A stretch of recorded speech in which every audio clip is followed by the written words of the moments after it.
반가. 안녕하세요. 박용덕입니다. 최근 19년간 기출문제 해설 강의입니다. 여러분 먼저 강의 시작하기 전에 구독, 좋아요, 알림 설정 해주신다면 큰 힘이 되겠습니다. 자, 이번 시간 32회 기출문제 17번 문제부터 보도록 하겠습니다.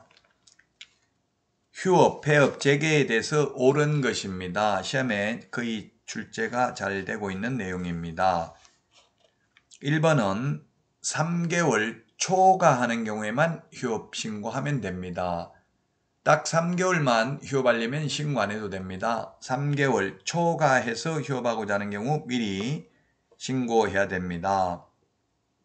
한 번 신고하면 2번 6개월간만 휴업할 수 있습니다. 최대. 그러나 예외적으로 치약, 학교 가는 경우 질병으로 인한 요양, 징집으로 인한 입영에 한한다 해서 X죠.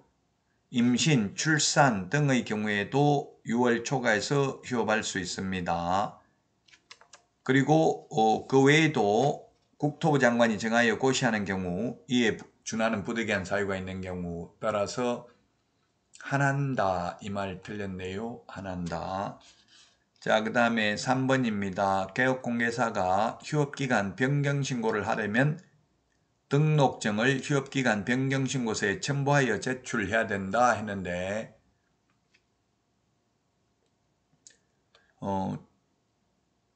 휴업기간 변경하려면 등록증을 첨부할 수 있어요? 없어요? 예, 첨부할 수 없죠. 왜? 이미 첨부했기 때문에 또 첨부할 수 없습니다. 그래서 X입니다. 처음에 휴업, 폐업은 첨부해야 됩니다. 그러나 재개, 변경의 경우에는 첨부할 수 없습니다. 4번 재개신고는 휴업기간 변경신고서와 달리 전자문서에 의한 신고를 할 수 없다 했는데 전자문서 가능합니다. 단 휴업신고, 폐업신고는 전자문서 안 됩니다. 왜냐하면 등록증 원본을 반납하러 가야 되기 때문에 그렇습니다. 자, 그 다음에 5번 문제 보도록 하겠습니다. 5번 재개신고를 받은 등록관청은 반납받은 등록증을 즉시 반환해야 된다. 이게 맞네요. 즉시라는 표현이 명시적으로 법령에 규정된 것은 공인중개사법에는 여기밖에 없습니다. 나머지는 다 지체 없입니다. 재개신고를 받은 등록관청은 등록증을 즉시 반환해야 된다. 휴업, 폐업, 재개, 변경신고 모두 사전신고, 미리 신고해야 됩니다. 사후 신고가 아니라 신고는 사전신고인지 사후신고인지를 유념하셔야 되겠습니다.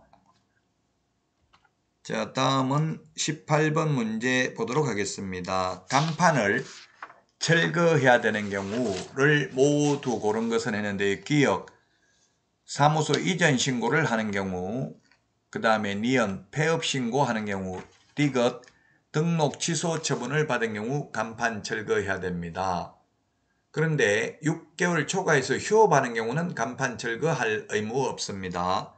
휴업은 간판 철거, 휴업이나 업무정지는 간판 철거할 의무 없다.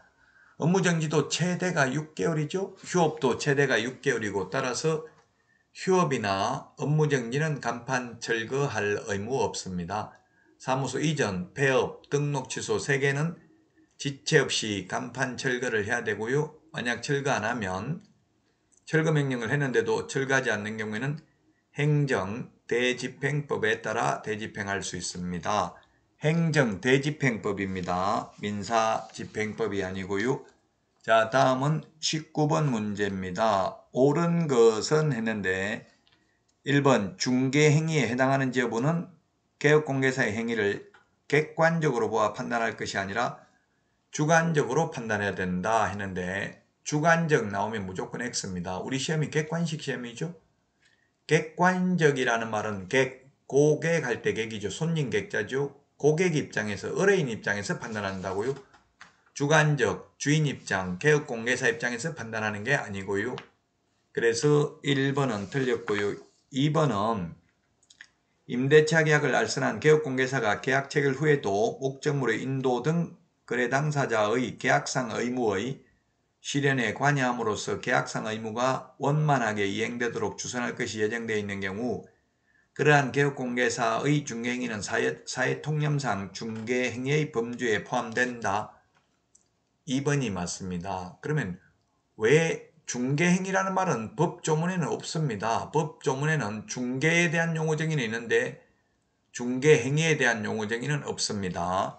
그럼 중개행위는 왜 필요하냐면 중개행위로 인하여 중개사고가 난 경우에만 보험금, 즉 공인중개사법상 손해배상 책임이 있습니다. 그러면 2번은 뭐냐 하면 손님이 세입자가 불안해하는 거예요. 이거 보증금 떼이는 거 아니냐. 개업공개사가 확정일자만 받으면 안 떼이고 확실하게 받아 나올 수 있습니다. 걱정하지 마세요 했는데 집주인이 이사하는 날 은행 융자를 받아가지고 건저당이 먼저 배당을 받고요. 세입자가 배당을 못 받은 사안에 대해서 손해배상 책임이 있다는 판례입니다. 중개행위에 해당되기 때문에 따라서 2번이 옳은 정답이 되겠고요.